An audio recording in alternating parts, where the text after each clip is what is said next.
বিশ্বকবি রবীন্দ্রনাথ ঠাকুর স্বামী বিবেকানন্দ সম্বন্ধে বলেছিলেন, যদি ভারতকে জানতে চাও বিবেকানন্দকে জানো। তার মধ্যে সব কিছুই ইতিবাচক, নেতিবাচক কিছু নেই, অর্থাৎ সব কিছুই পজিটিভ, নেগেটিভ কিছু নেই।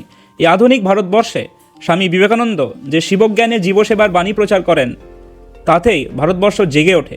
ভারতবর্ষের মধ্যে সেই চেতনা জাগে যে দেশের জনগণের সেবা ছাড়া এই দেশের উন্নতি কখনো সম্ভব নয়। কী ধরনের সেবা আমরা করতে পারি? উনি বললেন, আধ্যাত্মিকতা সবচেয়ে বড় সেবা। তারপর তুমি শিক্ষাদান করতে পারো, অন্নদান করতে পারো, এত এত কাজ পড়ে আছে। উনি বললেন, ওঠো জাগো, লক্ষ্যে না পৌঁছানো পর্যন্ত থেমো না। উনি বললেন, হে মহাপ্রাণ, ওঠো জাগো, জগৎ দুঃখে পুড়ে খাক হয়ে যাচ্ছে, তোমার কি নিদ্রা সাজে? বিবেকানন্দের বাণী মানুষের আত্মাকে ডেকেছে, আঙুলকে নয়।